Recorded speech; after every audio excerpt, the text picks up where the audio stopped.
The rich smell of roasted garlic and fresh rosemary filled the dining room. Laura wiped her damp hands on her floral apron. She had been standing in the hot kitchen for 4 straight hours. Sunday dinners were a sacred tradition for the family. They were also a massive, exhausting chore that fell entirely on her tired shoulders. She carried the heavy porcelain platter of sliced roast beef to the centre of the long mahogany table. Paul was already seated at the head of the table. He was pouring himself a tall glass of expensive red wine. He did not look up to help her with the heavy dishes. He simply shifted his empty plate closer to the centre of the table. To the right of Paul sat his mother, Nancy. Nancy wore a crisp white blouse and a perfectly styled string of authentic pearls. She looked as though she had just returned from an exclusive country club luncheon. She had not lifted a single finger to help with the extensive meal preparation. Across from Nancy sat Jessica. Jessica was the younger sister of Paul. She was currently 7 months pregnant. She was resting her hands protectively over her swollen belly. She let out a loud theatrical sigh. She complained about her aching lower back for the 4th time that evening. Laura untied her apron and finally took her seat. She felt a dull, familiar ache at the base of her own spine. She reached for her crystal water glass, hoping for a brief moment of quiet. The quiet did not last long. Nancy cleared her throat loudly. She tapped her heavy silver fork against her water glass. The sharp ringing sound demanded immediate attention from everyone in the room. Everyone at the table stopped eating. Laura felt a sudden tight knot form deep in her stomach. She knew that specific sound. It meant Nancy had a grand announcement. It usually meant more unpaid work for Laura. "I have been doing a lot of thinking about our precious Jessica," Nancy began. Her voice was dripping with an artificial, sugary sweetness. She smiled warmly at her pregnant daughter. Jessica smiled back, looking incredibly smug and entitled. As you all know, the current apartment of Jessica is simply too small for a growing family. She needs a proper space to set up a beautiful nursery. She needs room to breathe and relax before the baby arrives. Laura took a slow, careful sip of her water. She wondered exactly where this conversation was going. She assumed Nancy was going to ask Paul to spend his weekend helping Jessica move into a new rental. Paul was always bailing his younger sister out of difficult financial situations. Therefore, Nancy continued. She folded her manicured hands neatly on the table. "Jessica will be moving into this house by the end of the month. She needs the full support of her family right now." Laura nearly choked on her cold water. She set her glass down heavily on the wooden table. She looked directly at Paul. She fully expected him to look shocked. She expected him to immediately correct his mother. This was their private home. They had established routines. They had a quiet life here. But Paul kept his eyes firmly fixed on his ceramic plate. He picked up his fork and pushed a piece of roast beef around in small, nervous circles. He did not say a single word. Laura turned her full attention back to the older woman sitting across from her. "Moving in here?" Laura asked. Her voice was tight and completely controlled. "Nancy, we do not have any spare bedrooms upstairs. The only rooms on the 2nd floor are the master bedroom and my dedicated home office. Where exactly is she supposed to sleep and put a crib?" Nancy let out a short, harsh, dismissive laugh. She waved her hand through the air, as if swatting away a small, annoying insect. "Oh, please, Laura, do not be so incredibly difficult. We are talking about blood family here. You do not actually need that entire large room just to push some boring papers around. You can set up a small folding desk in the corner of the unfinished basement. It will be perfectly fine for your little remote job." Laura stared at the older woman in absolute complete disbelief. Her little remote job was a senior consulting position for a major financial firm. It was the exact job that paid the massive mortgage on this beautiful suburban house. It was the job that funded these lavish weekly Sunday dinners. It was the primary reason Paul could afford to drive a luxury sports car. "You want me to move my entire professional corporate setup into a damp concrete basement?" Laura asked. She leaned forward slightly, resting her hands on the table. "You want me to give up my quiet workspace so Jessica can have a free room in a house she does not pay for?" Jessica rolled her eyes dramatically. She picked up a warm dinner roll and buttered it aggressively with her silver knife. "Honestly, Laura, you are being incredibly selfish right now. I am bringing a beautiful new life into this family. You just sit staring at a computer monitor all day long. It is the absolute least you can do to help us out. Paul pays for everything anyway. You are basically getting a free ride in this beautiful house." The sheer profound audacity of the comment hung heavily in the dining room air.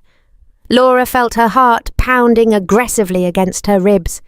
She slowly turned her head to look at her husband. She waited for him to finally defend her honor.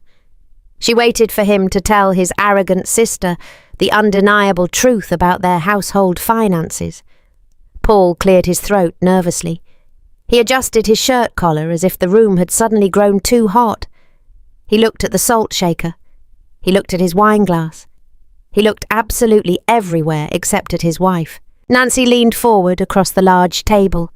Her eyes were hard and completely devoid of any maternal warmth. She pointed a sharp, manicured finger directly at the face of Laura. "Let us get one thing perfectly straight right now," Nancy stated. Her voice was cold and undeniably sharp. "This is the house of my son. Paul is the man of the family. He is the provider. He works incredibly hard in sales to maintain this beautiful lifestyle. You have been married to him for 4 long years. You have not even managed to give him a child of his own to carry on the name. You are not the real woman of this house. You are just a guest who happens to share his bed. And as a mere guest, you will do exactly as you are told when real family needs proper accommodations. You will pack up your little office this weekend and make room for the people who actually matter." Laura felt all the air completely leave her lungs. She looked slowly at the faces, sitting around her own dining table. Nancy looked incredibly triumphant and proud of her cruel words. Jessica looked deeply satisfied and entitled to the space. Paul looked completely pathetic and weak. The tight, anxious knot in the stomach of Laura slowly, completely unravelled. It was quickly replaced by a profound, chilling and beautiful clarity. The silence stretched thick and suffocating across the long dining table. Laura kept her eyes firmly locked on the face of her husband. She was waiting for the inevitable punchline. She was waiting for Paul to finally put his expensive wine glass down and tell his mother that she had completely lost her mind. She waited for him to firmly remind his family that this was their shared sanctuary and no one was taking her office. Instead, Paul suddenly found his remaining mashed potatoes incredibly fascinating. The only sound in the room was the heavy ticking of the grandfather clock in the hallway. "Poor Laura," said softly. Her voice was completely calm, though her hands under the table were curled into tight fists. "Are you actually going to say something about this absurd demand?" Paul flinched at the direct sound of his name. He finally stopped pushing his cold food around, but he still refused to meet her eyes. He cleared his throat loudly, adjusting his collar again. "Well, Laura," Paul started his voice a pathetic mumble. "My mother kind of has a valid point. Jessica is blood family. She is highly pregnant and she is really struggling financially right now.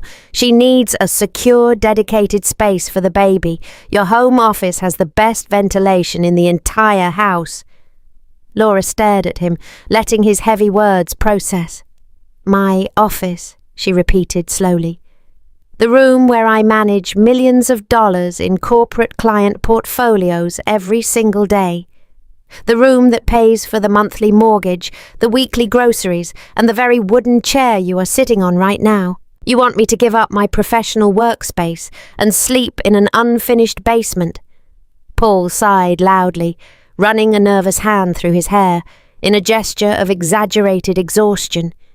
He finally looked at her, and there was absolutely no apology in his eyes. There was only a deep, selfish irritation. "Come on, Laura, please. Do not make this a bigger deal than it actually is. You are completely overreacting. Your job is mostly just phone calls and reading spreadsheets anyway. You can do that from the kitchen island or the quiet basement. It is not like you are doing heavy manual labour. I will go to the hardware store this weekend and buy a nice thick rug for the concrete floor. It will be incredibly cosy." Nancy let out a sharp, triumphant laugh from the head of the table. "You see, Laura Nancy," said her voice dripping with toxic venom, "even your own husband knows your proper place. A good traditional wife sacrifices for her growing family without throwing a childish tantrum." Paul did not defend her from his cruel mother. He did not defend her from his entitled sister. Instead, he turned his head to Laura with a deep scowl. "Stop being so incredibly dramatic, Laura," he whispered harshly. "You are embarrassing me in front of my family. Just be a team player for once in your life. Take the basement. It is only temporary until Jessica gets back on her feet. Just do it."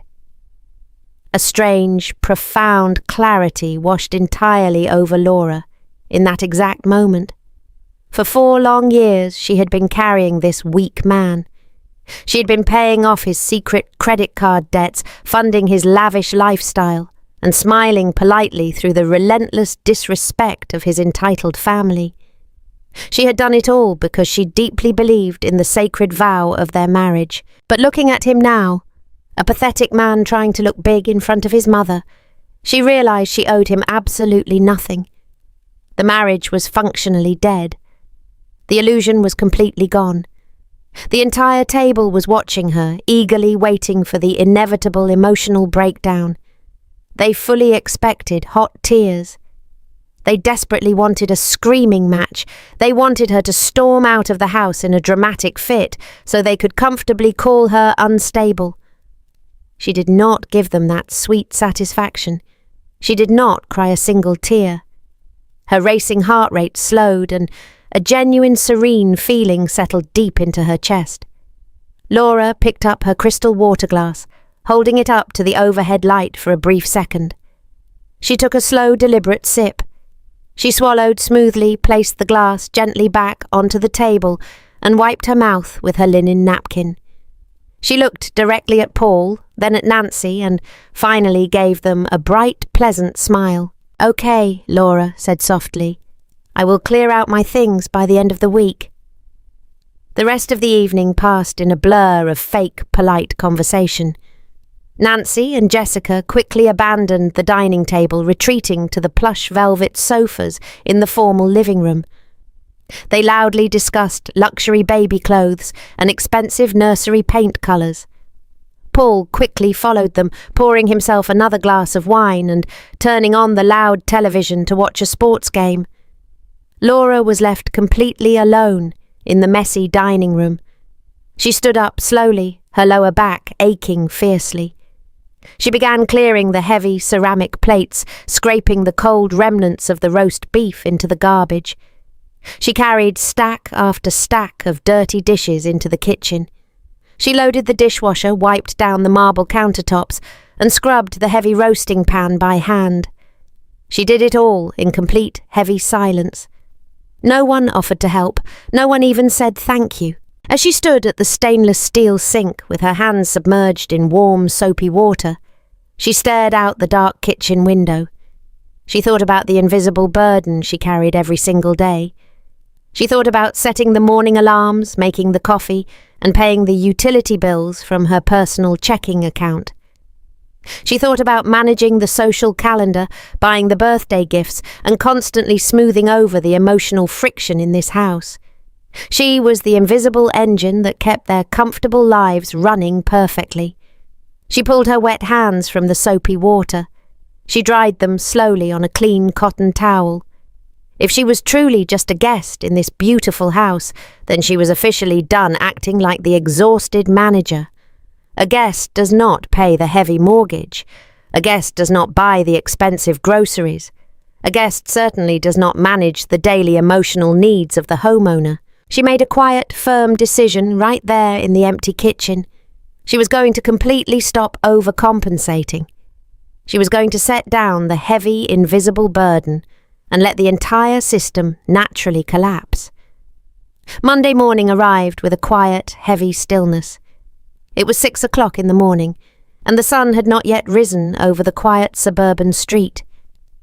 Upstairs in the master bedroom, the large house was completely dead quiet. Paul was snoring loudly, completely oblivious to the fact that his entire comfortable world was about to completely crumble.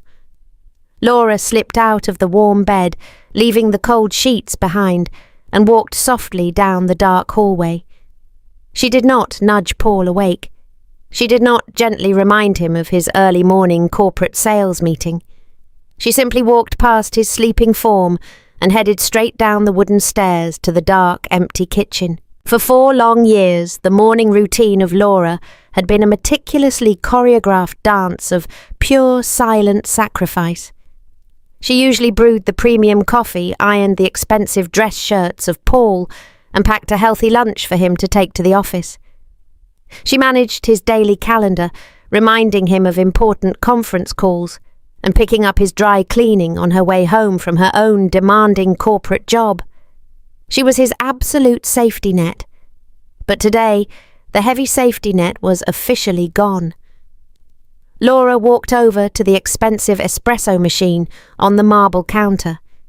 She carefully ground the fresh beans and brewed exactly 1 single cup of dark, rich coffee. She did not pull a second mug from the wooden cabinet. She poured the hot liquid, wrapped her cold hands around the warm ceramic and walked over to the kitchen island. She flipped open her silver laptop. The bright screen illuminated the dark kitchen, casting a sharp blue glow across her calm, focused face. For years, Laura had been the invisible financial pillar for this deeply entitled family. Because of her high corporate salary, Paul had convinced her to link her primary checking account to all the major household bills. He claimed it was just easier that way for the marriage. He promised to consistently transfer his half of the shared living expenses every single month. It was a firm promise he conveniently completely forgot the moment her wedding ring went on her finger. But today, the endless charity was officially closed. Laura logged directly into the secure portal for the local electric company. She navigated straight to the billing section, clicked on the automatic payment settings, and hit the delete button. She did the exact same thing for the water bill and the city gas company. Next came the premium high-speed internet. Paul loved to stream his expensive sports packages in high definition every single weekend. He considered it a basic human right. Laura smiled softly as she removed her personal credit card information from the provider portal. The utility accounts were technically in the name of Paul, but her hard-earned money had always kept the lights on. Let him figure out how to pay the past due balances when the grace periods finally expired. She took another slow, deliberate sip of her hot coffee. She opened the banking portal for the secret platinum credit card of Paul. The massive balance stared back at her.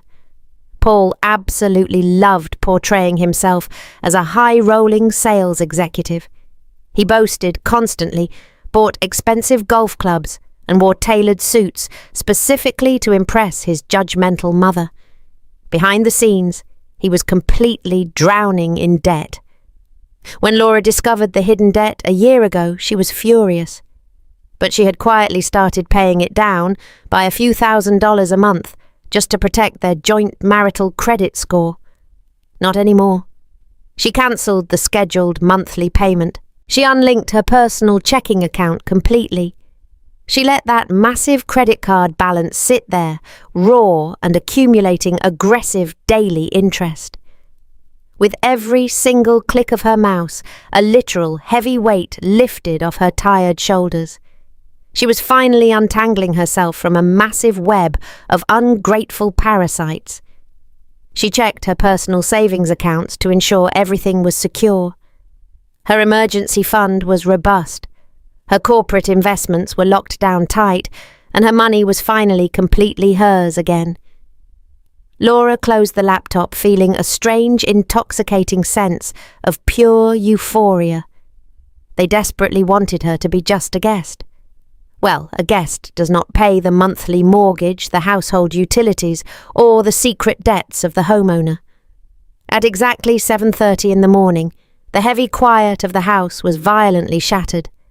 The loud, frantic thud of the heavy footsteps of Paul pounded down the upstairs hallway. He practically stumbled down the wooden stairs, tripping over his own bare feet. He was wearing nothing but his suit trousers and a white undershirt. His hair was a chaotic, uncombed mess. Laura Paul yelled his voice, cracking in sheer, absolute panic. "Why did you not wake me up? My alarm did not go off. I have a massive presentation for the regional director in exactly 45 minutes. Where is my blue silk tie? I cannot find my clean white dress shirt." Laura stood calmly by the sink, rinsing out her empty coffee mug. She turned the faucet off and dried her hands slowly on a linen towel. She did not even flinch as he marched right up to the kitchen island, sweating profusely. "Good morning, Paul," Laura said, keeping her voice perfectly flat and completely unbothered. "I'm not sure where your blue tie is. I did not pick up the dry cleaning this weekend." Paul stared at her, his jaw practically unhinged. His eyes darted around the clean kitchen as his panicked brain struggled to process the reality of the situation. "You did not get the dry cleaning," he gasped, speaking as if she had just confessed to a major federal crime. "What am I supposed to wear to the office today? And where is the coffee? The machine is completely cold." "I only made 1 cup for myself," Laura replied smoothly. "I am going to head up to my office now to start packing my files for the basement move. You should probably hurry if you want to make your important meeting." Paul stood completely frozen in the middle of the kitchen. He looked helplessly at the empty coffee pot and then down at his wrinkled undershirt. He was a grown man entirely incapable of managing his own basic morning routine. He ran a frustrated hand over his face, letting out a loud, aggressive groan. "This is absolutely ridiculous, Laura," Paul snapped, his voice trembling with misplaced anger. "You know how important this meeting is for my career. You always make sure my suits are ready. You always wake me up. Why are you acting like this today?" Laura leaned back against the cool marble counter, crossing her arms comfortably over her chest. She looked at him, feeling absolutely no pity for his self-inflicted chaos. "I am just following the rules of your mother, Paul," she stated softly. "Guests do not do the laundry of the host. Guests do not act like personal alarm clocks. You are the strong provider of this family, remember. I am sure you can figure out how to dress yourself." She turned on her heel, leaving him standing there in total shock, and walked calmly up the stairs to begin her workday. The consequences of the silent strike of Laura did not remain confined to the chaotic morning routine. By Tuesday afternoon, the heavily constructed illusion of Paul began to show severe cracks. It was exactly 2:15 in the afternoon when the cell phone of Laura buzzed on her clean, pristine desk. She was sitting comfortably in her quiet home office, analysing a complex financial portfolio. She glanced at the caller identification. It was Paul. She let it ring 3 times before finally picking it up, pressing the cold glass against her ear. "Laura." Paul snapped, his voice tight and laced with an incredible childish irritation. "Did you completely forget to remind me about my appointment with the elite orthopedic specialist? The receptionist just called me to rudely inform me that I missed my 1 o'clock slot. They are charging my credit card a $200 cancellation fee." Laura continued to type smoothly on her laptop keyboard. She did not stop her work. "I did not forget, Paul," she replied calmly. "I simply did not remind you. Your medical appointments are your own personal responsibility. I am quite certain the clinic sent you a text message confirmation yesterday morning." There was a long, stunned silence on the other end of the line. Paul let out a heavy, frustrated breath. "But you always put them on my synchronized digital calendar," he argued, his voice taking on a pathetic, whining quality. "You know I am incredibly busy at the office. I cannot be expected to keep track of every minor detail. You are supposed to help me manage these things. We are supposed to be a team. A team." Laura repeated, her voice perfectly level, completely devoid of any emotion. "That is a very interesting choice of words, Paul, but as you clearly established on Sunday night, I am just a guest under your roof. A guest does not manage the personal medical schedule of the homeowner. I suggest you call the clinic back and apologize for your own sheer negligence." She gently tapped the red button on her phone screen, ending the call immediately without waiting for his inevitable, angry response. The unravelling of their daily life continued to accelerate as the week progressed. Thursday evening arrived, bringing with it the looming dread of the weekly family brunch. For the past 4 years, Nancy had hosted a lavish Sunday brunch at her own small townhome. She proudly invited her wealthy friends and completely took all the credit for the beautiful, decadent spread. However, the secret reality of those brunches was incredibly different. Laura was the one who secretly drove to the upscale artisanal market every single Thursday night. Laura bought the imported cheeses, the fresh organic berries and the expensive smoked salmon using her own personal credit card. Laura spent her entire Friday evening preparing the delicate pastries and marinating the meats, delivering them to Nancy early Saturday morning. This Thursday, Laura did absolutely nothing. She finished her demanding corporate workday, closed her laptop, and poured herself a large glass of expensive red wine. She sat comfortably on her plush velvet sofa, reading a thick novel. She did not drive to the crowded market. She did not spend $200 on organic groceries for a woman who deeply despised her. Friday morning arrived, and the phone of Laura began to ring relentlessly. It was Nancy. Laura ignored the first 3 calls, letting them go directly to voicemail. On the 4th attempt, she finally answered, keeping her tone bright and incredibly polite. "Good morning, Nancy," Laura said smoothly. "Laura," Nancy barked loudly into the receiver, her voice tight with frantic energy. "Where are my groceries? I'm standing in my kitchen and my refrigerator is completely bare. You were supposed to drop off the imported salmon and the French pastries an hour ago. My guests are arriving on Sunday morning. I absolutely need time to arrange the silver platters." Laura took a slow, deeply satisfying sip of her hot morning tea. "I'm so terribly sorry," Nancy Laura replied, her voice dripping with a fake, profound sympathy. "But I am afraid I will not be able to help you with your catering duties anymore. I have been incredibly busy packing up my home office just like you aggressively demanded. Moving my corporate servers into a damp concrete basement is taking up all of my free time." Nancy gasped loudly, completely caught off guard by the sudden, firm refusal. "But you always buy the groceries," Nancy stammered, her voice pitching completely upward in sheer panic. "You always do the preparation work. How am I supposed to host the ladies from the country club without the proper expensive food? I already told them I was serving the smoked salmon. I'm sure a resourceful, traditional woman like yourself can easily figure it out," Laura said cheerfully. "Perhaps you can ask Paul to lend you the money for the expensive catering. He is the strong provider of the family after all. Have an absolutely wonderful brunch, Nancy." Laura hung up the phone, placing it gently on the kitchen counter. She could vividly imagine the absolute chaotic panic unfolding in the small townhome of Nancy. Nancy had absolutely no money to buy those expensive luxury items herself. Paul was completely broke and maxed out on his hidden credit cards. The lavish, fake reality of their wealthy lifestyle was rapidly running completely out of funds. Laura smiled softly, walking away from the kitchen, feeling lighter than she had in 4 long years. Saturday morning arrived, bringing a crisp, cool breeze. Laura did not stay home to clean the house. She did not prepare a massive breakfast for her sleeping husband.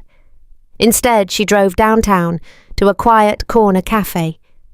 The smell of roasted espresso and sweet pastries filled the warm air. She sat at a small round table near the front window. She wrapped her cold hands around a steaming ceramic mug of dark roast coffee.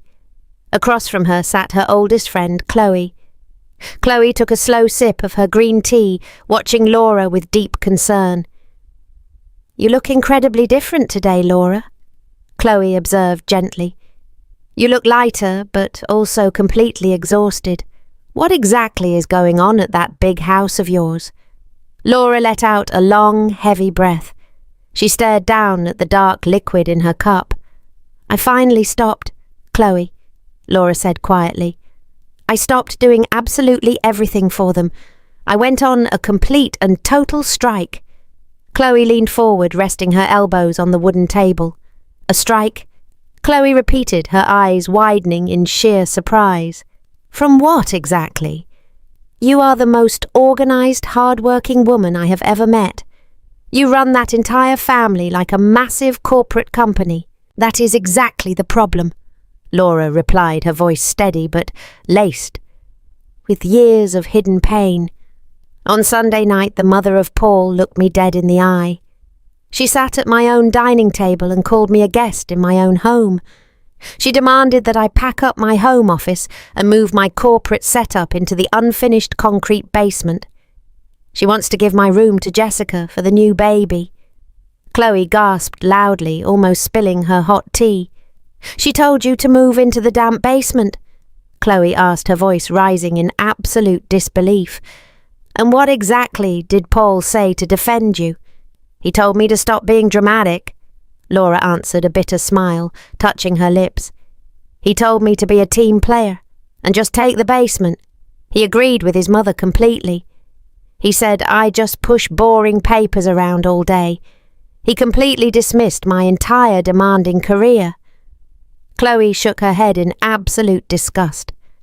"That is incredibly toxic, Laura," Chloe said firmly. "You pay for half of that massive house. You have every right to keep your professional workspace." Laura looked up from her coffee cup. She looked directly into the eyes of her friend. "I do not pay for half of the house," Laura confessed softly. "I pay for all of it. I pay the entire heavy mortgage every single month." The quiet cafe seemed to fall completely silent around them. Chloe stared at Laura, her mouth slightly open in profound shock. "All of it," Chloe whispered. "But Paul is a senior sales executive. He drives that ridiculous luxury sports car. He wears those expensive tailored suits. He brags about his big commission checks all the time. It is all a complete fabricated illusion," Laura explained, her voice dropping to a harsh whisper. "Paul makes $60,000 a year. That barely covers his luxury car lease, his expensive golf club memberships, and his tailored clothes. My senior consulting salary pays for literally everything else. I pay the electric bill. I pay for the high-speed internet. I buy the expensive organic groceries that his mother uses to impress her wealthy friends. I even pay the monthly premium for the elite health insurance of his mother." Chloe leaned back in her wooden chair, completely stunned by the massive revelation. "You have been quietly funding their entire, fake, rich lifestyle for 4 years, Chloe asked. "Why would you ever do that, Laura? Why would you hide his absolute financial failure?" "Because I deeply loved him," Laura admitted, feeling a sudden tight ache in her chest. "Because when we got married, I desperately wanted to be a supportive, traditional wife. He begged me to link my primary checking account to the household bills. He promised he would transfer his half every single month. But the transfers stopped almost immediately. Then a year ago I found his secret platinum credit card statement. He was completely drowning in massive hidden debt. How much debt? Chloe asked, her voice laced with deep dread. $60,000, Laura replied smoothly. He spent it on expensive luxury watches, VIP golf trips, and imported cigars just to impress his arrogant friends. He was on the verge of total personal bankruptcy. I was terrified it would completely destroy our joint marital credit score, so I started secretly paying it down by $3,000 a month. I carried his massive failures completely alone. I never told a single soul. Chloe reached across the small round table and gently squeezed the hand of Laura. You have been carrying a massive invisible emotional burden, Chloe said softly. You have been their financial safety net and their convenient emotional punching bag, and they repaid your absolute loyalty by calling you a mere guest. Yes, Laura agreed, taking another slow sip of her warm coffee. But the Bank of Laura is officially permanently closed. I unlinked my checking account from all the major utility bills. I cancelled the scheduled payments for his massive secret credit card. I stopped buying the luxury groceries for his entitled mother. I am letting the entire fake system naturally collapse. What are you going to do when they finally realize they are completely broke? Chloe asked, a mixture of intense worry and fierce pride in her eyes. I am going to watch them deeply panic, Laura stated, a genuine, relaxed smile spreading across her face. I am going to sit comfortably back and let them face the brutal, harsh reality of their own profound incompetence. I am a mere guest, Chloe, and a guest does not pay the heavy bills of a deeply ungrateful host. Chloe smiled warmly, raising her ceramic teacup in a quiet toast. To the absolute best guest they will ever lose, Chloe said cheerfully. Laura clinked her coffee mug against the teacup. The sharp ringing sound was a perfect declaration of her new absolute freedom. She finished her warm drink feeling incredibly powerful and completely ready for the absolute chaos that was about to unfold at the house. She knew the weekend was going to be incredibly difficult. Jessica was scheduled to officially move her belongings into the house on Saturday afternoon. Laura was perfectly prepared to step entirely back and let the entitled family handle their own heavy lifting. Laura walked out of the quiet cafe into the bright morning sunlight. The crisp air filled her lungs completely, clearing her tired mind. She drove back to the large suburban house, parking her sensible sedan in the wide concrete driveway. She did not feel the usual heavy dread settling over her shoulders. She felt a profound, beautiful sense of detachment.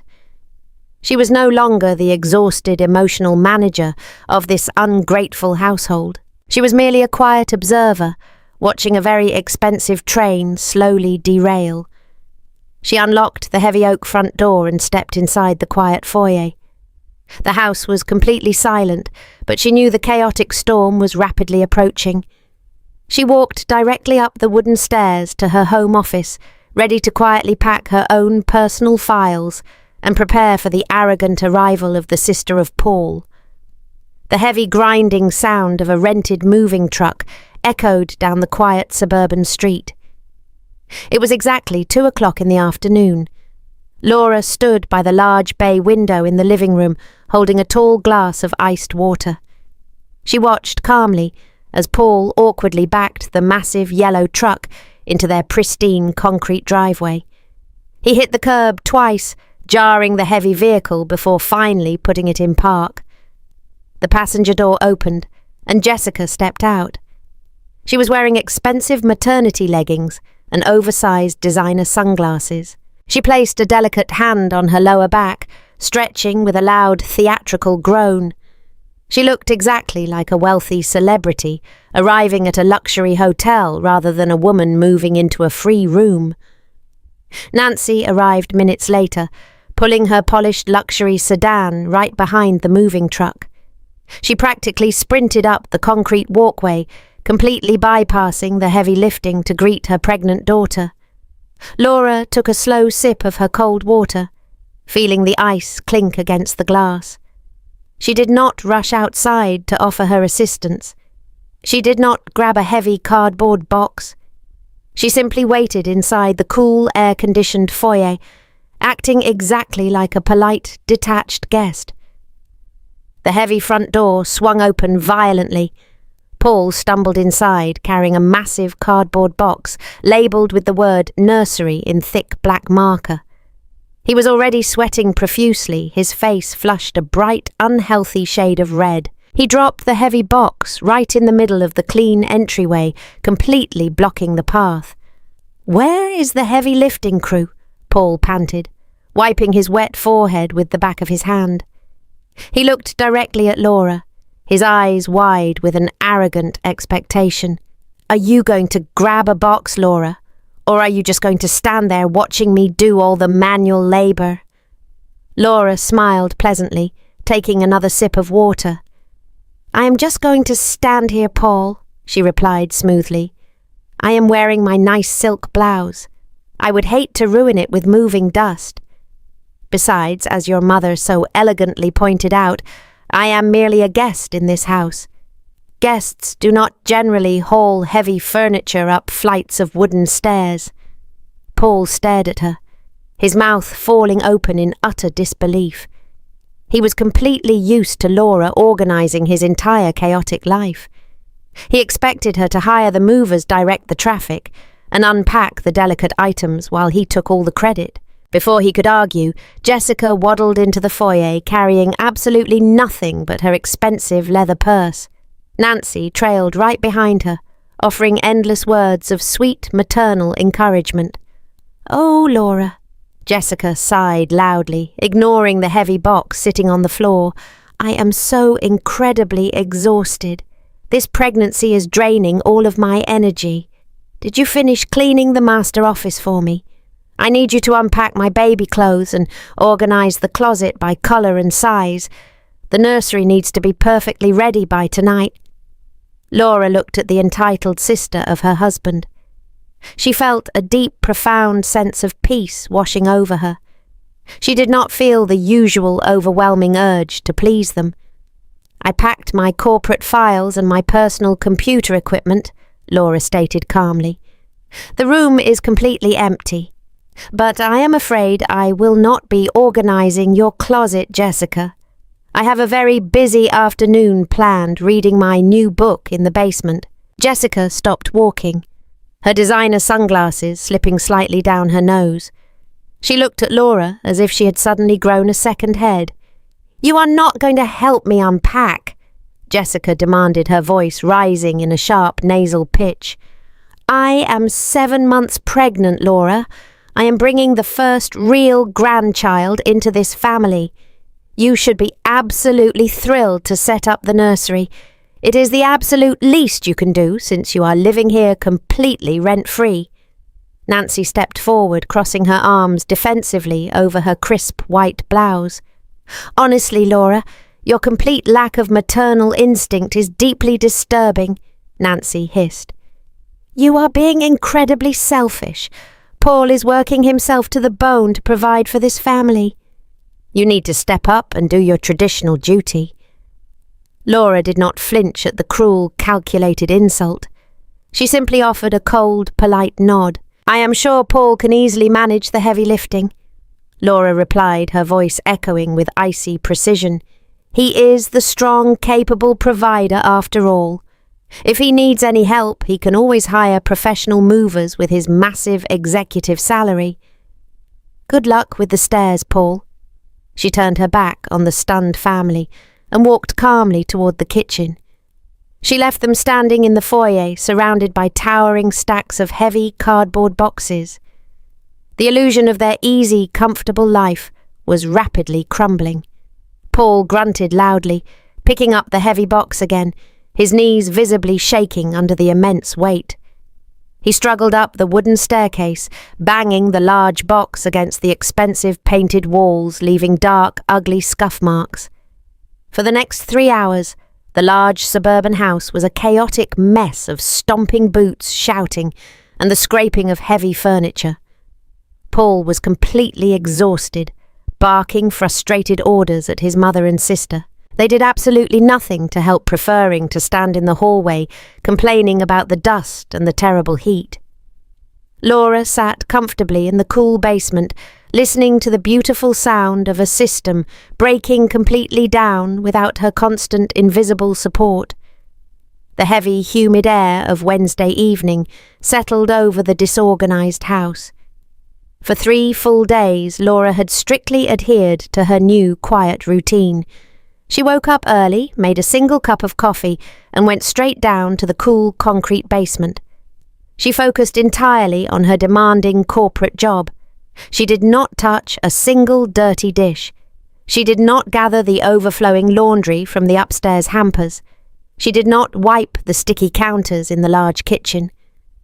The beautiful suburban home was rapidly transforming into an absolute disaster zone. Empty cardboard boxes from the massive weekend move still cluttered the main hallway. Jessica had simply abandoned them, refusing to break them down for the recycling bin. The stainless steel sink was completely overflowing with crusted plates and empty water glasses. A strange, sour smell was beginning to waft from the neglected garbage can. The illusion of their perfect, wealthy life was rotting from the inside out. Laura walked upstairs at exactly 6 o'clock in the evening. She carried her empty water glass, intending to simply wash it and return to her quiet sanctuary. As she stepped into the messy kitchen, she found Paul and Nancy standing aggressively by the kitchen island.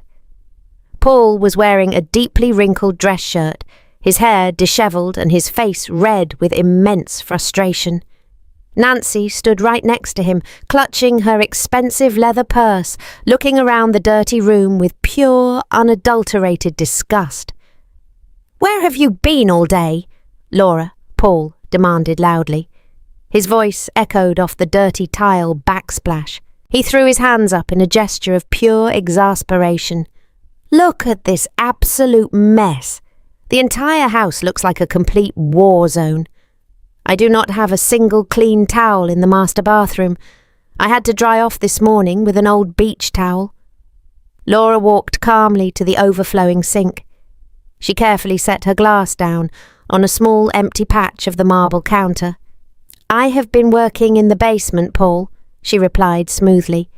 "I was securing a massive portfolio for a very important corporate client. It takes a lot of deep focus to push those boring papers around." Nancy stepped forward, her expensive heels clicking sharply against the floor. "Do not use that sarcastic tone with my son," Nancy snapped. She pointed a sharp, manicured finger at the towering pile of dirty dishes. "This is completely unacceptable, Laura. Jessica is heavily pregnant. She needs a clean, sanitized environment for her delicate health. You have been hiding down there for 3 days, completely neglecting your basic duties to this family." "My duties?" Laura asked, tilting her head slightly to the side. She looked at the angry older woman, feeling a profound, beautiful sense of calm. "I was under the strict impression that this was the house of your son. You stated very clearly that he was the strong provider. You called me a mere guest at my own dining table. Guests do not generally scrub toilets or do the heavy laundry for the actual homeowners." Paul slammed his hand flat against the marble island. The sudden loud crack made his mother jump slightly. "Stop playing these ridiculous games, Laura," Paul yelled, his face turning a vibrant, ugly shade of purple. "I am incredibly stressed out. My boss screamed at me this afternoon because I was late for a major client lunch. I missed it because my phone charger was lost in this massive mess and my battery completely died. You are punishing us just because my mother asked you to be slightly accommodating to my pregnant sister." Laura crossed her arms over her comfortable sweater. She looked at the pathetic sweating man standing before her. "I am not punishing anyone, Paul," she stated softly. "I simply stopped fixing your endless self-inflicted mistakes. I stopped carrying the massive, invisible burden of this entire household. You wanted to be the absolute master of the house, so I am letting you master it. If the trash is full, you should probably take it out. If your shirts are wrinkled, you should learn how to operate the iron." Nancy gasped loudly, placing a dramatic hand over her pearl necklace. "I have never seen such pure, selfish arrogance," Nancy hissed. "You are intentionally trying to tear this beautiful family apart. You are a terrible wife, Laura. A good woman would never let her home fall into such deep ruin." Laura looked directly into the cold eyes of her mother-in-law. "A good woman would never let her husband drown in $60,000 of secret credit card debt," Laura replied, her voice dropping to a dangerous, icy whisper. "But I did exactly that, Nancy. I paid his massive hidden debts for a very long time. I funded your expensive weekly brunches. I paid for the very roof over your entitled head. And you still called me a worthless guest. So now the guest is completely done paying the heavy bills." Paul froze completely. The angry red colour instantly drained from his face, leaving him a sickly pale shade of white. He looked frantically at his mother, and then back at Laura, his mouth opening and closing like a dying fish. He had desperately kept his massive financial failures a strict secret from Nancy for his entire adult life. He wanted his mother to believe he was a wildly successful, wealthy executive. "What on earth is she talking about, Paul?" Nancy asked, her voice suddenly dropping its aggressive edge, replaced by a deep, creeping confusion. "What secret credit card debt? You told me you were making a massive 6-figure salary." Paul could not speak. He stared at the dirty kitchen floor, completely paralysed by the sudden, brutal exposure of his fake reality. Laura did not wait for his pathetic explanation. She did not want to hear his frantic, desperate lies. She simply turned her back on the stunned mother and the terrified son. "I will leave you two to discuss the household finances," Laura said pleasantly, walking calmly toward the basement door. "Have a wonderful evening fixing your beautiful broken house."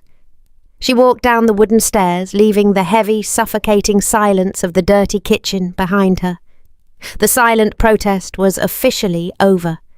The brutal, honest consequences were finally beginning to arrive.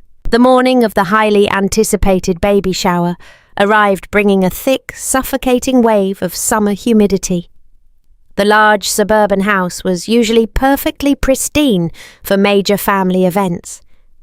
For the past 4 years, Laura had meticulously orchestrated every single detail. She would wake up at dawn, polish the heavy silver, arrange the expensive floral centerpieces, and coordinate the luxury catering deliveries. She was the invisible magic that made the family appear flawless. Today, the magic was completely gone. Laura sat comfortably at her small folding desk in the cool concrete basement. She was wearing soft linen pants and a loose cotton shirt. She was sipping a hot cup of green tea. Upstairs, the house was an absolute unmitigated disaster zone. It was exactly 10 o'clock in the morning. The wealthy guests were scheduled to arrive at 1 o'clock in the afternoon. The heavy, frantic footsteps of Nancy pounded aggressively across the hardwood floors directly above the head of Laura. Laura closed her laptop and picked up her empty ceramic mug. She needed a refill of hot water. She walked slowly up the wooden stairs, opening the basement door and stepping directly into the chaotic kitchen. The smell was the very first thing that hit her. A sharp, sour odour of rotting food and unwashed laundry hung heavily in the stagnant air. The massive stainless steel sink was completely invisible, buried under towering stacks of crusty ceramic plates and dirty wine glasses.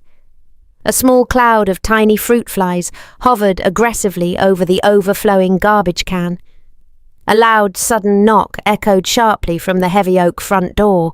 Nancy let out a frantic, high-pitched gasp.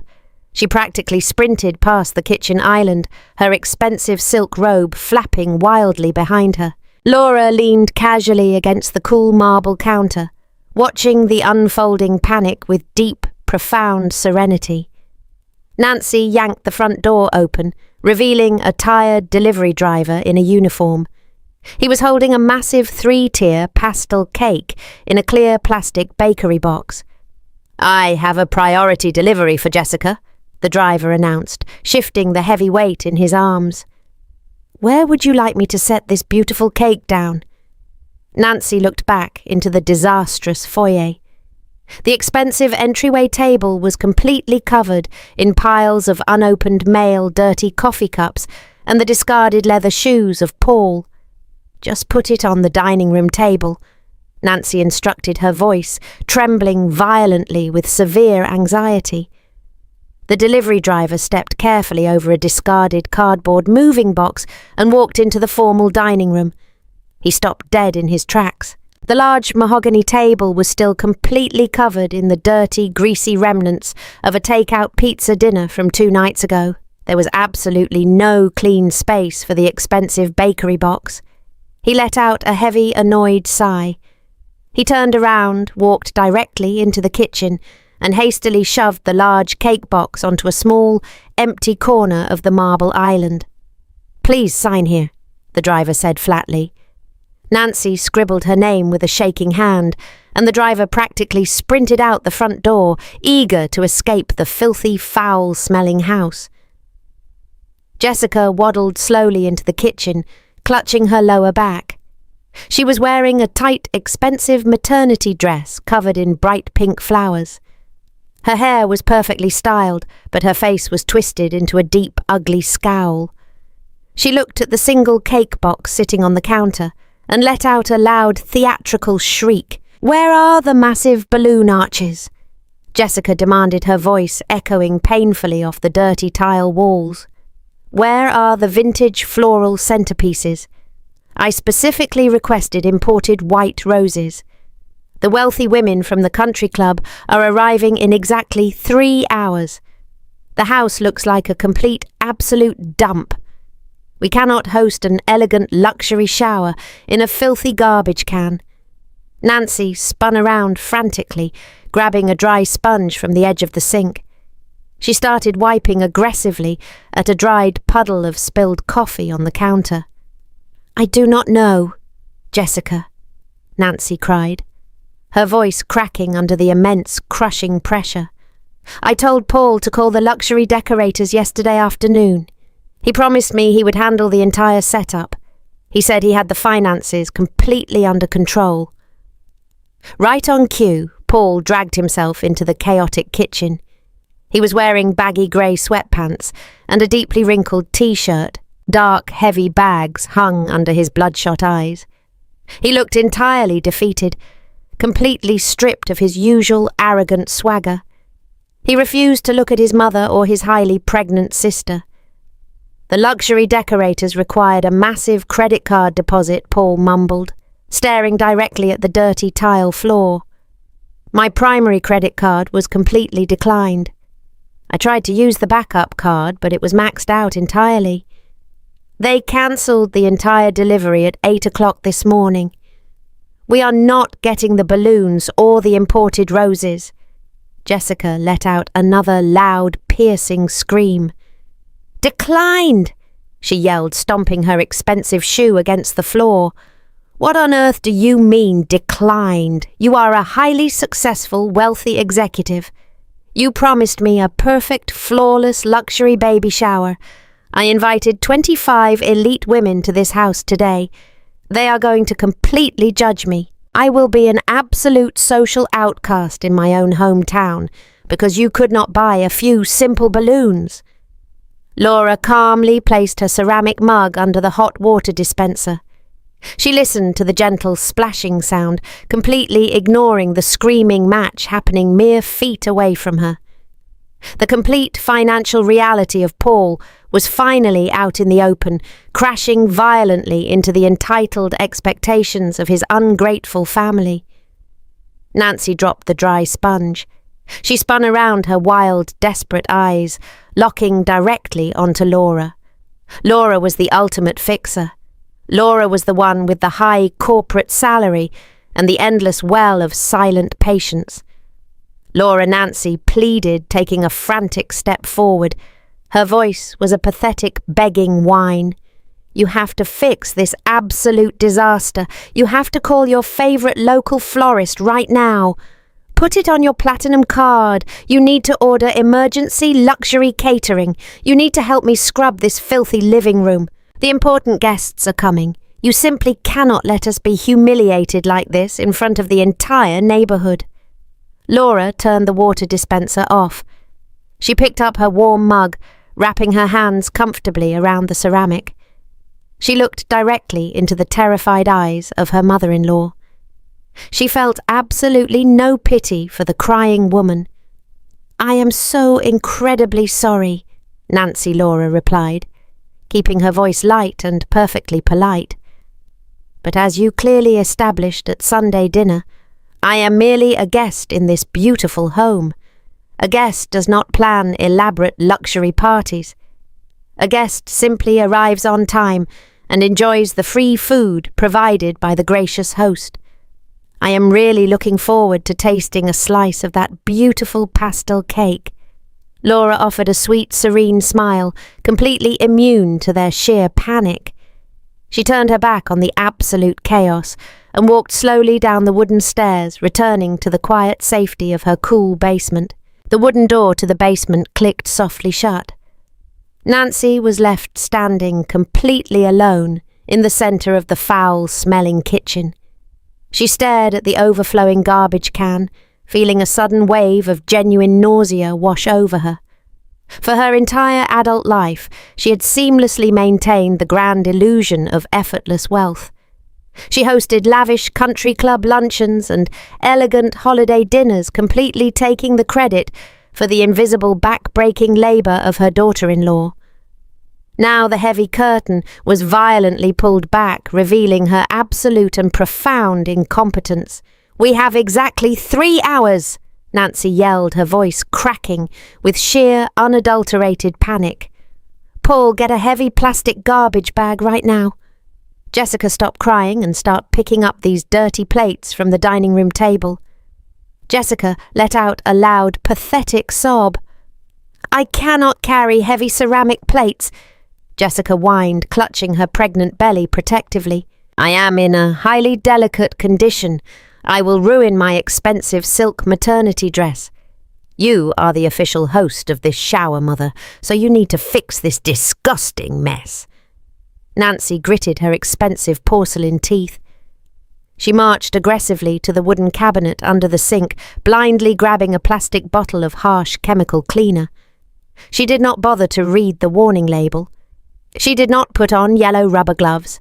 She simply sprayed a massive puddle of the toxic blue liquid directly onto the sticky marble island. She grabbed a thin paper towel and began scrubbing frantically. The harsh chemical fumes immediately burned her eyes, making them water profusely. The sticky residue of spilled wine and dried coffee smeared into an ugly brown paste, completely ruining the pristine white marble. Nancy scrubbed harder, her breathing growing ragged and incredibly shallow. A sharp crack echoed in the kitchen as the heavy pressure snapped the tip off her expensive acrylic fingernail. "Ouch!" Nancy shrieked, dropping the wet paper towel onto the dirty tile floor. She gripped her throbbing hand, staring at the jagged, broken nail in absolute horror. Her perfect country club image was literally breaking apart in her own sweating hands. "This is completely impossible." Nancy gasped, hot tears of pure frustration spilling down her carefully made-up cheeks. "There are simply too many dirty dishes.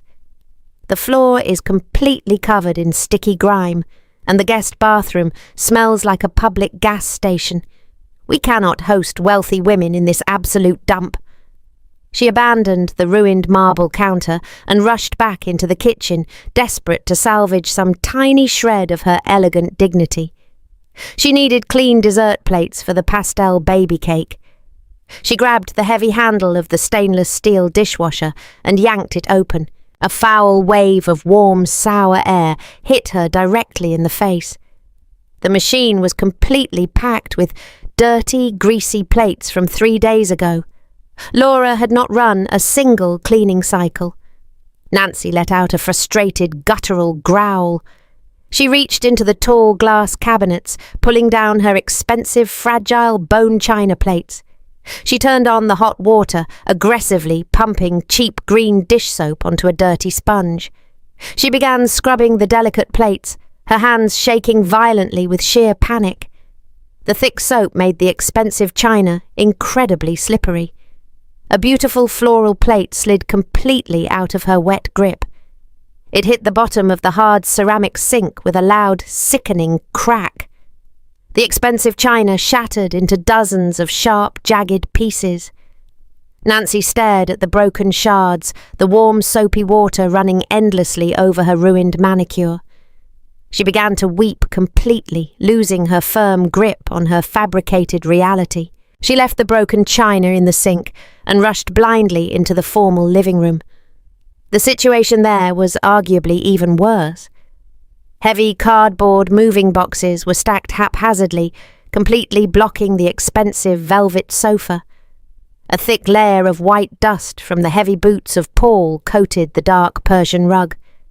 Nancy fell to her knees aggressively, trying to push a massive box out of the centre of the room. The heavy cardboard did not budge a single inch. She strained her back, letting out a loud, pathetic grunt.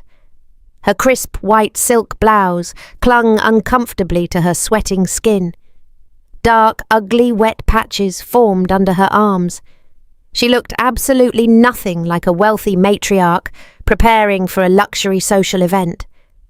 She looked like a desperate, exhausted maid, completely out of her depth.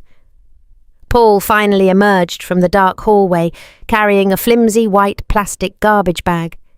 He dragged his feet, looking around the disastrous living room with empty, defeated eyes. He lazily tossed an empty water bottle into the thin bag.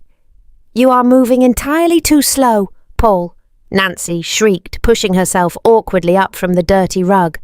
"The prestigious guests are going to be here in less than 2 hours.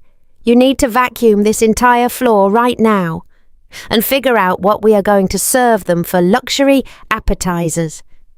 The premium catering was cancelled, remember? We have absolutely no food to offer these elite women." Paul let out a heavy, incredibly annoyed sigh. He dropped the white garbage bag directly onto the expensive rug. "I do not know how to cook luxury appetizers, Mother." Paul snapped back, his temper finally flaring under the crushing pressure. "I am a corporate executive, not a private chef. Just order some cheap pizzas from the place down the street. They can eat cheese pizza on flimsy paper plates." Nancy gasped violently, clutching her chest as if she had been physically struck. "Cheese pizza on paper plates?" Nancy repeated, her voice rising to a hysterical, piercing scream. "Are you completely insane, Paul? These women are the wives of elite surgeons and wealthy corporate lawyers. If I serve them cheap, greasy pizza on paper plates, I will be the absolute laughingstock of the entire county. My pristine social reputation will be permanently and completely ruined." "Then figure it out yourself," Paul yelled, throwing his hands up in total defeat. "You are the exact one who insisted on throwing this massive, expensive party in my house. You fully expected Laura to magically do all the heavy work for absolutely free. Well, she is completely on strike, so you are entirely on your own." Nancy stared at her screaming son, her chest heaving violently with trapped, frantic air. She looked around the filthy living room, the dirty kitchen, and the completely bare dining table. The heavy, crushing reality of the physical labour of Laura finally settled over her like a dark, heavy blanket. For 4 long years, she had deeply believed that maintaining a luxury lifestyle was simply about having good, expensive taste and giving sharp verbal orders. She had entirely discounted the endless hours of scrubbing, the meticulous, intense planning, and the sheer exhausting physical effort required to execute her grand visions. She stumbled backward, collapsing heavily onto the dusty velvet sofa. She buried her sweaty, tear-streaked face in her trembling hands. She was completely broken by a single chaotic morning of doing the actual difficult work. The beautiful, effortless life she proudly claimed to lead was a complete fabricated lie, and the elite country club ladies were about to see the ugly, filthy truth with their own highly judgmental eyes. Paul watched his mother sob on the dusty velvet sofa. He felt a sudden, sharp pang of intense guilt mixed with a deep, boiling frustration. He was a senior corporate executive, he reminded himself. He managed complex sales teams and negotiated massive contracts every single day. He could certainly clean his own house and prepare for a simple afternoon party. "Stand up, Mother," Paul commanded, trying to sound incredibly authoritative and completely in control. "We are going to fix this right now. I will handle the heavy vacuuming and I will find the silver serving platters. You just focus on wiping down the guest bathroom." Nancy sniffled loudly, wiping her smeared mascara with the back of her trembling hand. She nodded slowly, pushing herself up from the ruined sofa and dragging her heavy feet toward the hallway. Paul marched confidently into the large kitchen. He needed the heavy upright vacuum cleaner. He opened the tall wooden pantry door, fully expecting to find the machine tucked neatly inside.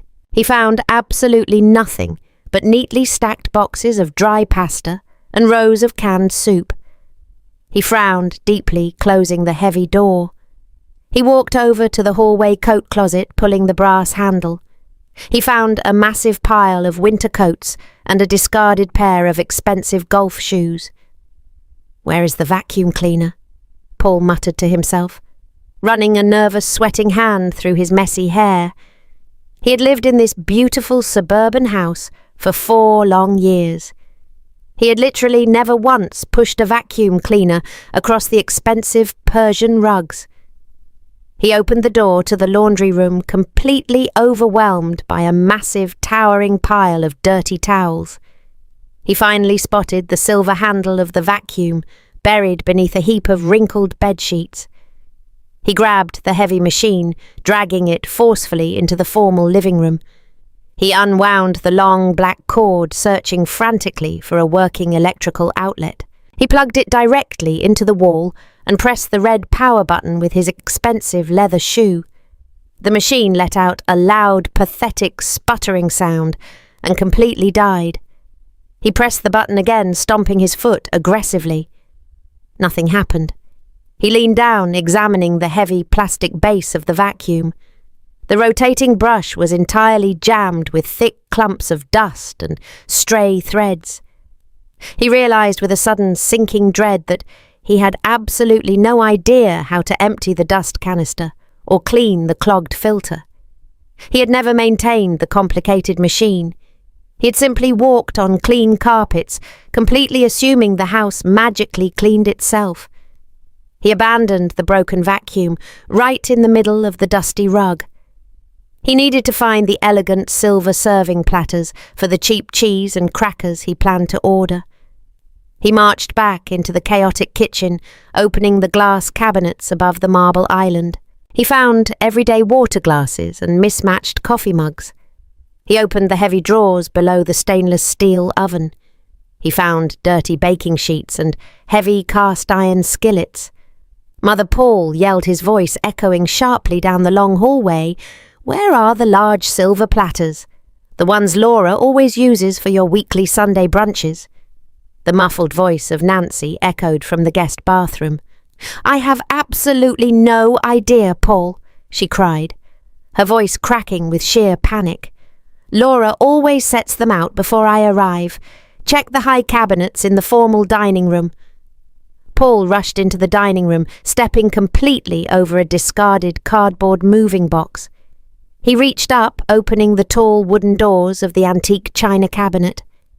He found the platters completely tarnished and covered in a thick layer of dark grey oxidation. Laura usually spent an entire hour meticulously polishing the heavy silver with a specialized chemical paste before every major social event. Paul stared at the ugly, unpolished metal, completely paralysed by his own profound ignorance. He did not know where the silver polish was kept.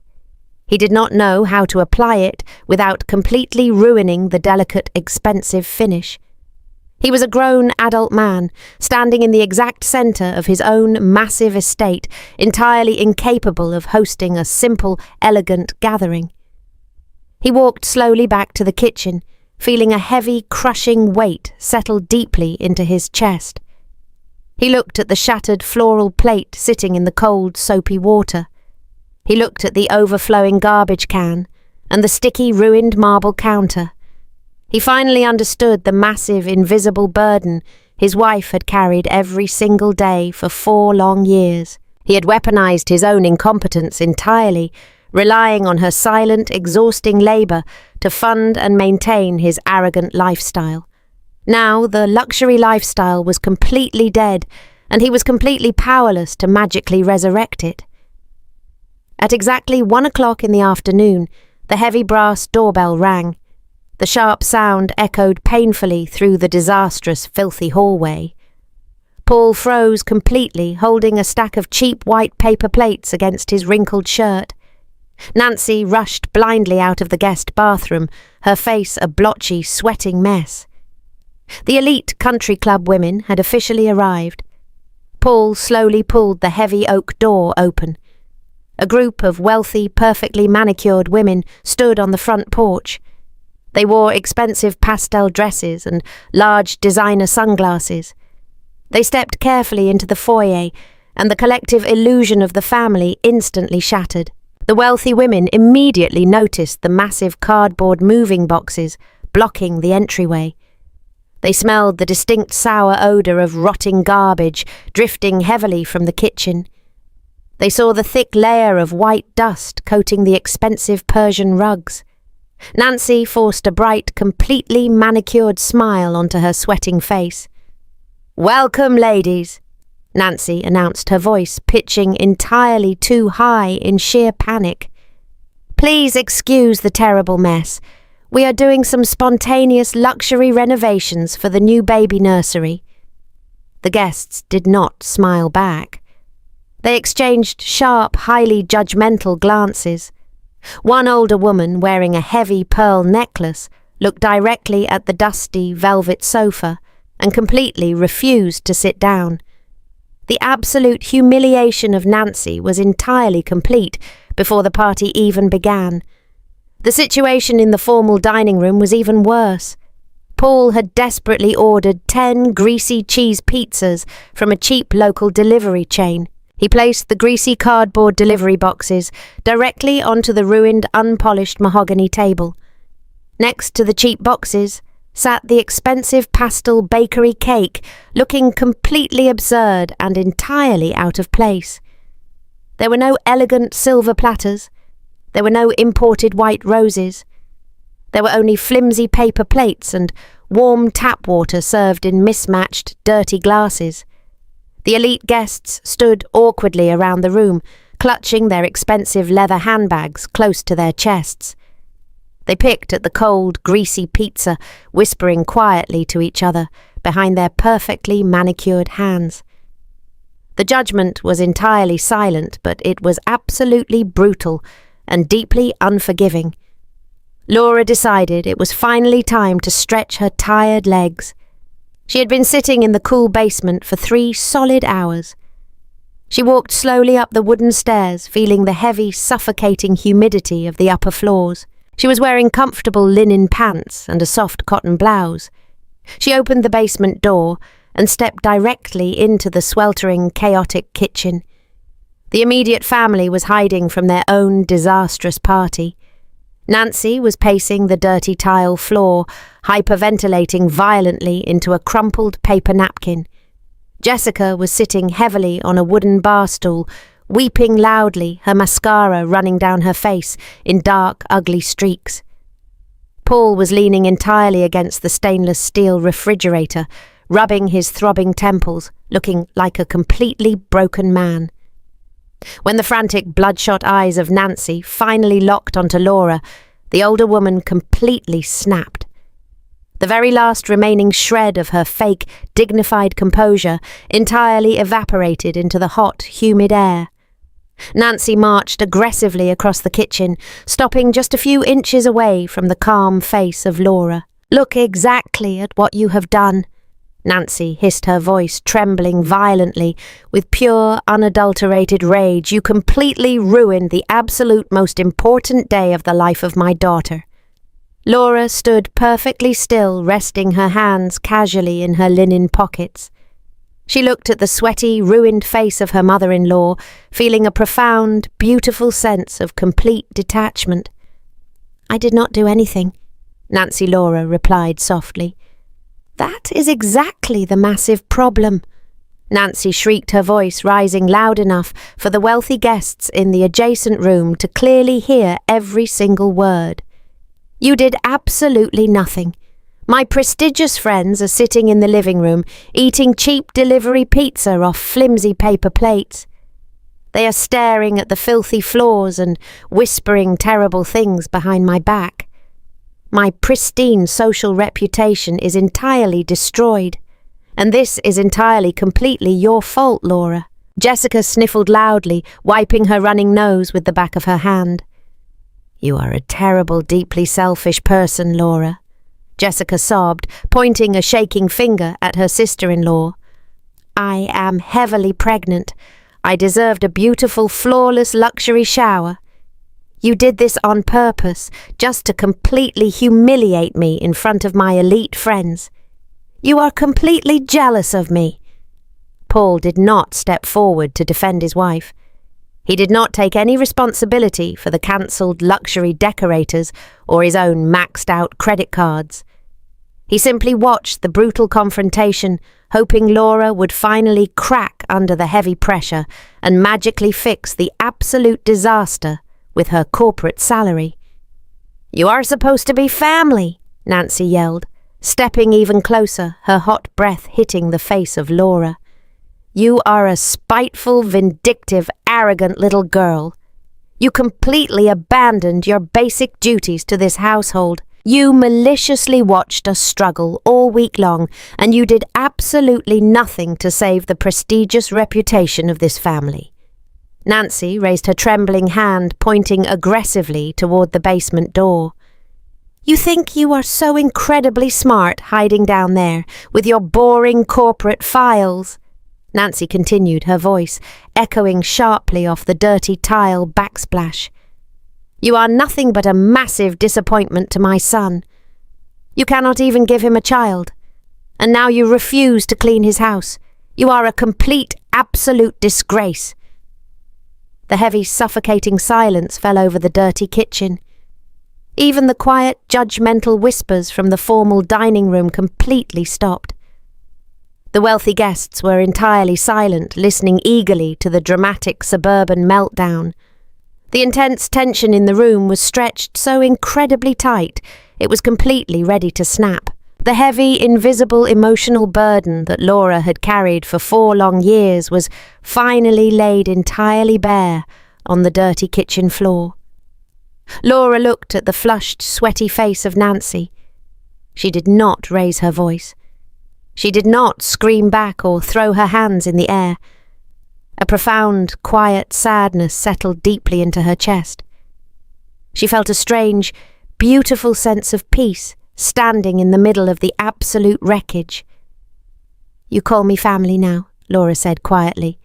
Her voice was incredibly soft, but it carried perfectly through the heavy, stagnant air of the dirty kitchen. "You invoke the sacred word family only when you desperately need my money or my physical labor." Nancy opened her mouth to argue, her chest heaving violently, but Laura held up a single steady hand. "Just last Sunday," Laura continued, her tone perfectly level, "you stood at my beautiful dining table and told me I was nothing but a mere guest. You told me to pack up my corporate career and move into a damp, unfinished concrete basement. You looked me dead in the eye and stripped me of my home, my dignity, and my rightful place in this marriage." Paul shifted uncomfortably, leaning much harder against the stainless steel refrigerator. He could not bring himself to look his wife in the eye. I am not a vindictive person, Nancy Laura explained, looking directly at the older woman. I am simply exhausted. I'm so incredibly bone-achingly exhausted. For 4 long years, I have been the completely invisible manager of this entire family. Do you have any idea what that actually feels like? It feels like falling asleep at the kitchen island at 2 o'clock in the morning holding a cold cup of coffee because I was up balancing the household budget. It feels like swallowing my own tears in the grocery store parking lot because I had to use my personal savings to buy your luxury smoked salmon. Jessica stopped crying entirely. She looked up from her wooden stool, her wet mascara framing her wide, surprised eyes. She had never heard Laura speak with such raw, unprotected emotion. I managed the social calendar, the heavy utility bills, and the endless emotional friction of every single person in this room, Laura said, her voice steadying. And what exactly did I get in return for my silent devotion? I became completely, entirely invisible. My demanding corporate career was casually dismissed as pushing boring papers around. My massive financial contributions were completely erased, just so Paul could pretend to be a wealthy, successful executive. I was fully expected to smile and serve and endlessly shrink myself so all of you could feel large and incredibly important. She slowly turned her head and looked directly at Paul. Her dark eyes were shining brightly with unshed, frustrated tears. You let your mother call me a guest, Paul, Laura said, her voice finally breaking just a fraction. You sat right there, drinking expensive red wine that I worked 50 hours a week to pay for. And you told me to stop being dramatic. You abandoned me entirely at my own dining table. You completely failed to be my true partner. You wanted a traditional submissive wife, but you absolutely refused to be a traditional provider. Paul swallowed hard, his throat bobbing nervously. His face turned a pale, sickly shade of grey. He looked completely exposed, stripped of his expensive tailored suits and his arrogant country club stories. I did not maliciously ruin this baby shower, Laura stated, turning her calm attention back to the crying Jessica. I simply stopped paying for it. I stopped organising the luxury vendors and the imported roses. I stepped entirely out of the way and let the strong, capable men and women of this family take the reins. The absolute humiliating disaster you see today is not my cruel malice. It is simply your own reality finally functioning without my constant, invisible safety net. Nancy stared at Laura, her mouth slightly open, completely stripped of her toxic, self-righteous anger. The wealthy country club guests, sitting in the formal dining room, remained entirely silent. They were absorbing the heavy, undeniable truth, listening to the complete destruction of the fake, prestigious family. I am not a terrible, selfish wife, Laura concluded. She took a slow, deep breath to steady her racing heart, feeling the immense, invisible weight finally lifting from her shoulders. I was a remarkably good wife to a man who took me entirely for granted. I was a highly generous daughter-in-law to a woman who deeply despised me. But I am absolutely done setting myself on fire just to keep you all comfortably warm. The disastrous baby shower came to a highly abrupt and completely awkward end. The wealthy women from the country club did not stay long. They politely picked at the cold cheese pizza, drank their warm tap water, and quickly began making polite little excuses. By 4 o'clock in the afternoon, the heavy oak front door clicked shut behind the very last fleeing guest. The large suburban house fell into a heavy, exhausted silence. Jessica had immediately retreated to the damp basement, crying herself to sleep on the small folding cot. Nancy had quietly packed her expensive leather purse and driven back to her small town home without saying a single goodbye. The grand illusion of their wealthy family was completely shattered, leaving behind nothing but dirty paper plates and a profound, lingering shame. It was nearly midnight when Laura finally stepped outside. The suffocating summer humidity had thankfully broken, leaving a cool, gentle night breeze. She walked softly across the wooden deck, her bare feet completely quiet against the smooth wooden planks. She sat down heavily on the plush outdoor sofa, pulling a thin cotton blanket tightly around her shoulders. She looked up at the dark, starry sky, feeling a strange, hollow emptiness settling deep in her chest. She had finally spoken her absolute truth, but the heavy emotional toll still lingered in her tired bones. The sliding glass door behind her slid open with a soft metallic scrape. Laura did not turn her head. She knew the heavy, hesitant footsteps of her husband. Paul walked slowly across the wooden deck, carrying 2 warm ceramic mugs. The sharp, comforting smell of chamomile tea drifted through the cool night air. He did not say a single word as he gently placed 1 mug onto the small wooden side table right next to her. He sat down on the opposite end of the long outdoor sofa. He kept his physical distance, respecting the massive, invisible boundary she had drawn in the dirty kitchen. For a very long time, the only sound in the dark backyard was the gentle rustling of the green oak trees and the distant rhythmic chirping of the summer crickets. Laura wrapped her cold hands around the warm ceramic mug. She took a slow, soothing sip, letting the hot liquid warm her tired throat. She waited patiently for him to break the heavy silence. She was completely done orchestrating the emotional conversations in this broken marriage. If he wanted to speak, he would have to find his own courage and build the difficult bridge himself. Paul stared down at his own steaming mug. His shoulders were completely slumped, stripped entirely of his usual arrogant corporate posture. He looked incredibly small and deeply, profoundly tired. "I spent the last 5 hours cleaning the dirty kitchen," Paul said quietly. His voice was incredibly soft, lacking any of his usual defensive edge. "I scrubbed the sticky marble counters and I completely loaded the dishwasher. I finally found the heavy garbage bags in the hall closet. I carried out 4 massive bags of rotting trash." Laura did not offer a bright smile or a word of polite praise. She simply nodded slowly, keeping her eyes fixed on the dark line of the wooden fence. "It is a very large house, Paul," she replied evenly. "It takes a massive amount of physical labour to keep it from falling entirely apart." "I know that now," Paul whispered, his voice cracking slightly in the cool night air. He turned his head, looking directly at the calm, illuminated profile of his wife. "I honestly thought it just magically happened. I thought you just tidied up a little bit on your quiet lunch breaks. I had absolutely no idea how much heavy, invisible weight you were carrying every single day." He set his ceramic mug down on the wooden table. He leaned forward, resting his elbows heavily on his knees. He buried his tired face in his large hands. The sound of his slow, ragged breathing filled the quiet space between them. "I stood in the middle of the formal dining room today," Paul continued, his voice dropping to a heavy whisper, completely muffled by his hands. "I was holding a stack of cheap paper plates, completely paralysed by my own profound incompetence. I did not know how to polish the heavy silver. I did not even know how to empty the vacuum cleaner.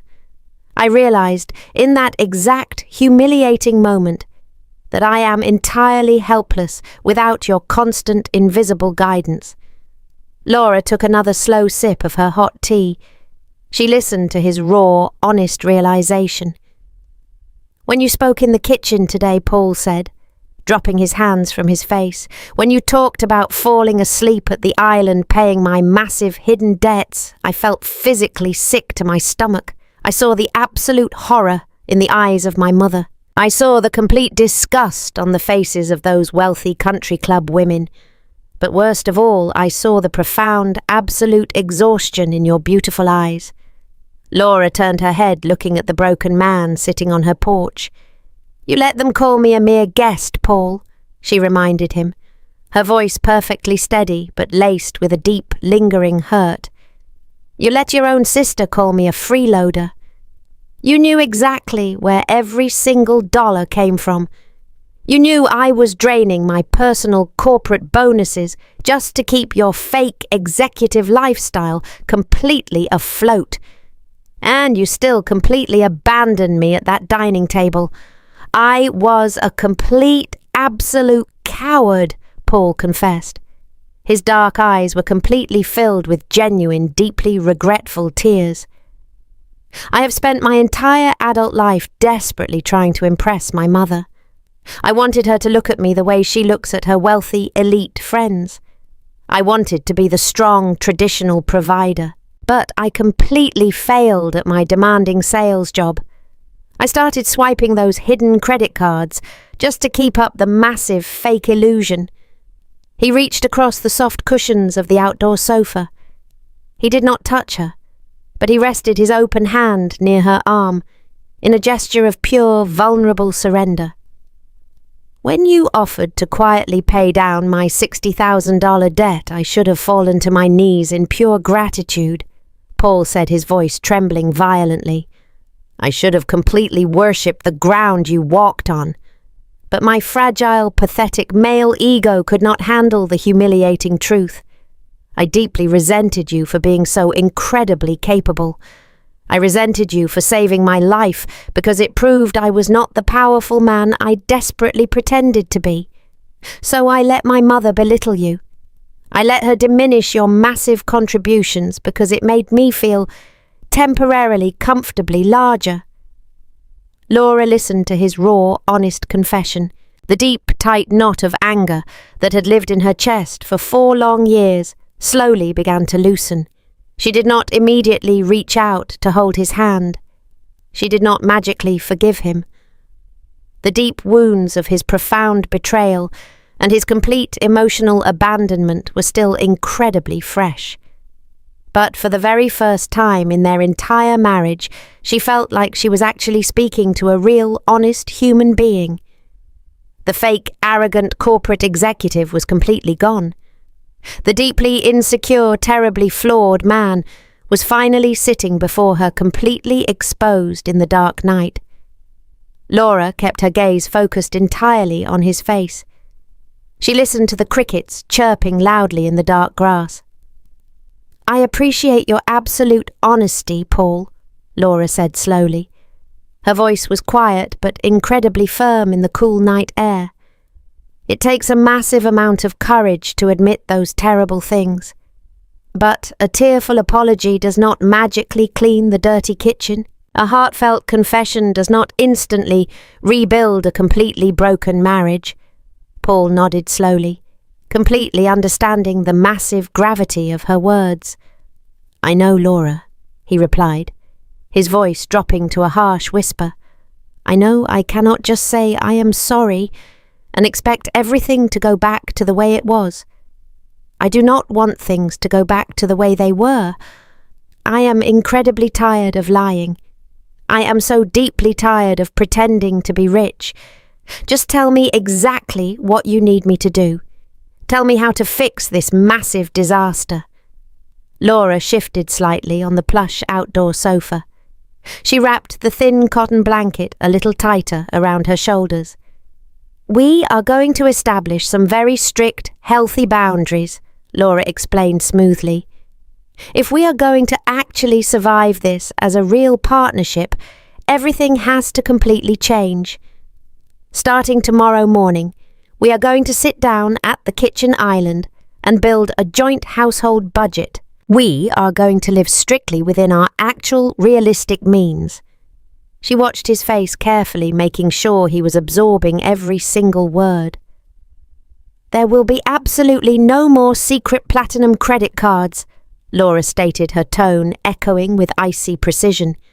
There will be no more luxury golf trips and no more expensive tailored suits just to impress your arrogant friends. We will completely combine our financial transparency. You will have full access to every single spreadsheet. You are going to sit right next to me and help me pay the heavy utility bills every single month. You need to deeply understand the actual massive cost of our daily life." Paul did not argue. He did not defensively cross his arms or roll his eyes. He simply nodded his head, accepting the absolute undeniable terms of his financial surrender. "I will cancel the luxury car lease tomorrow morning," Paul promised, his voice trembling slightly, but laced with genuine resolve. "I will trade it in for a reliable used sedan. I will call the credit card companies and negotiate strict payment plans. I will take complete responsibility for the massive mess I made." Laura felt a small tiny spark of hope ignite deep in her chest. "But the finances are only half of the major problem," Laura continued, her voice softening just a fraction. "The massive, invisible mental load has to be completely divided. I am no longer your personal assistant, Paul. I will not manage your dry cleaning. I will not schedule your medical appointments. I will absolutely not be your morning alarm clock. You are a highly capable adult man. You have to start managing your own daily existence." "I understand, Laura," Paul said softly. "We are going to share the cooking, the heavy cleaning, and the emotional management of this entire house," Laura explained, gesturing toward the dark sliding glass door. "If we are truly equal partners, we carry the heavy weight together. When you see the garbage can overflowing, you take it out. When the laundry basket is completely full, you wash the clothes. You do not wait for me to magically fix it while you drink expensive wine." Paul looked down at his large hands. "I can do that," he whispered. "I want to do that. I want to learn how to properly maintain our beautiful home." Laura took a deep, steadying breath. She prepared herself for the most difficult boundary of the entire night. "And then there is your mother," Laura said, her voice growing noticeably sharper, cutting through the peaceful night air. "I will no longer tolerate her toxic disrespect. I will absolutely not fund her lavish country club brunches with my hard-earned money. I will never again be treated like a disposable, invisible servant in my own formal living room." Paul swallowed hard, knowing the painful, absolute truth of her strict conditions. "If your mother ever insults me again," Laura stated firmly, looking directly into his dark eyes, "you will be the exact one who firmly asks her to leave. You have to finally choose Paul. You can either be a deeply devoted, obedient son to a highly manipulative mother, or you can be a true, dedicated, protective partner to me. You absolutely cannot be both. If you ever let her call me a mere guest again, I will pack my bags and I will leave this house forever." The heavy ultimatum hung in the cool summer breeze. It was not a cruel threat. It was a mature, undeniable promise of self-preservation. Paul did not flinch at the harsh reality. He looked at his wife, seeing her incredible strength and her profound, undeniable value. "I choose you, Laura Paul," said his voice ringing with a new, unfamiliar clarity. "I choose our marriage. I am completely done letting her tear you down just to build herself up. I will set the firm boundaries with my family. I will completely protect you from her toxic entitlement. I just want to be your true husband. I desperately want to build a real, honest life with you." Laura looked at his sincere, tear-streaked face. She did not magically leap into his arms. The deep wounds of the past 4 years would take a massive amount of time to properly heal. But as they sat together on the dark wooden porch, they were finally facing the exact same direction. The heavy, suffocating illusion was entirely gone, replaced by a raw, difficult but incredibly hopeful reality. 6 weeks passed since the disastrous baby shower. The heavy, suffocating summer heat finally gave way to a crisp, cool autumn breeze. The large suburban house looked incredibly different now. It was not perfectly pristine or flawlessly organized like a luxury magazine cover. There were a few stray coffee mugs left on the wooden coffee table. There was a small pile of unfolded laundry sitting on the velvet sofa. But the house felt completely alive, and entirely beautifully peaceful. The toxic, suffocating tension had completely evaporated from the clean air. It was exactly 7 o'clock on a Tuesday morning. Laura did not wake up to the frantic, screaming panic of her husband. She woke up to the gentle, rhythmic hum of the coffee grinder buzzing from the kitchen downstairs. She stretched her rested legs under the warm cotton sheets, feeling a profound sense of quiet contentment. She did not have to jump out of bed in the dark. She did not have to rush downstairs to aggressively iron a wrinkled dress shirt. She simply lay there, listening to the new, healthy rhythm of her own household. Laura walked slowly downstairs, wearing her comfortable silk robe. She stepped into the warm kitchen and stopped near the doorway. Paul was standing by the marble island, wearing a simple clean dress shirt and a pair of dark slacks. He was carefully packing a modest turkey sandwich into a brown paper bag. The expensive tailored suits were completely gone. The arrogant, fake corporate executive had entirely vanished. He looked up and offered her a genuine, tired but incredibly warm smile. "Good morning, Laura," Paul said softly, placing his lunch bag next to his car keys.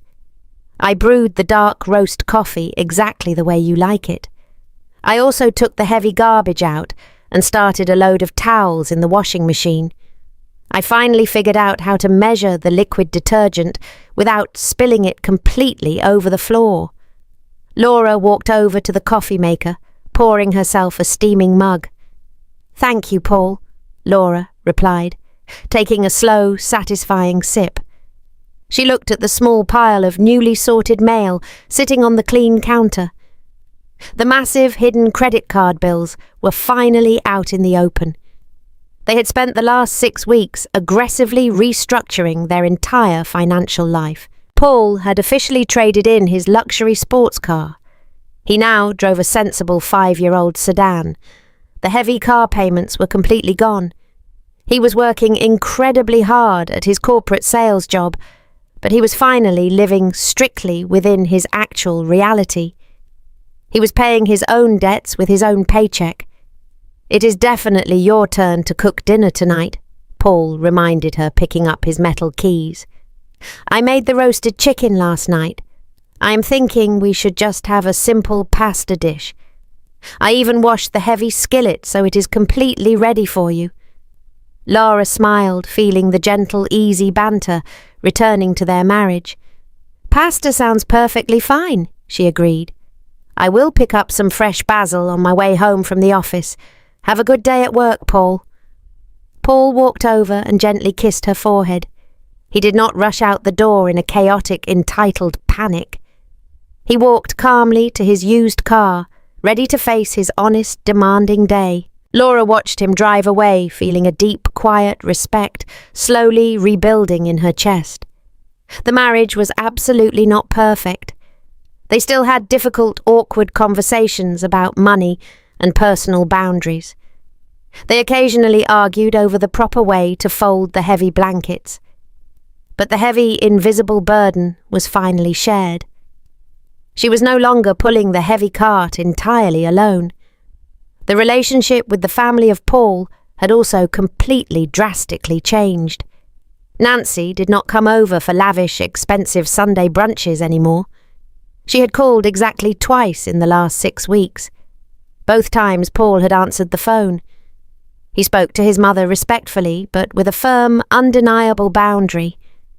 When Nancy tried to complain about her shrinking social circle and her embarrassing lack of luxury catering, Paul simply ended the conversation. He did not offer the hard-earned money of Laura. He did not invite his mother over to be served on polished silver platters. Nancy was finally forced to sit entirely alone in the uncomfortable reality of her own arrogant choices. Jessica had finally given birth to a healthy baby boy. She did not move into the large suburban house. She did not get the luxury open-concept nursery she had loudly demanded. She moved into a small, modest apartment clear across town. Laura and Paul had visited her exactly 1 time. They brought a simple, affordable gift. They stayed for exactly 1 hour, and they politely left. Laura did not offer to completely fund the expensive baby supplies. She did not offer to babysit for free. She completely maintained her absolute emotional distance. Later that same afternoon, Laura sat comfortably in her quiet home office. The afternoon sun poured generously through the large bay window, casting a warm golden glow across her mahogany desk. She was reviewing a highly complex corporate financial portfolio. The numbers made perfect logical sense to her. She felt incredibly sharp and deeply focused. She did not have a throbbing headache from anticipating the chaotic needs of ungrateful house guests. She did not feel the crushing invisible weight of being an unappreciated servant. She closed her silver laptop, resting her clean hands on the smooth wooden surface. She looked around the beautiful, perfectly quiet room. This was her deeply earned sanctuary. This was the quiet space she had fiercely defended against a deeply entitled family. She had almost lost herself entirely in the desperate pursuit of being a perfect, traditional wife. She had almost sacrificed her demanding career, her financial security, and her own basic dignity just to keep the fragile peace. She traced her fingers over the edge of her wooden desk. For 4 long years, she had deeply believed that loving her husband meant silently fixing his massive failures. She had thought that a good marriage required her to constantly shrink her own presence so his fragile ego could comfortably expand. But she had finally found her true voice sitting right at that dirty kitchen island. She had realized with absolute terrifying clarity that true peace is never built on silent suffering. True peace is built on honest, deeply uncomfortable conversations.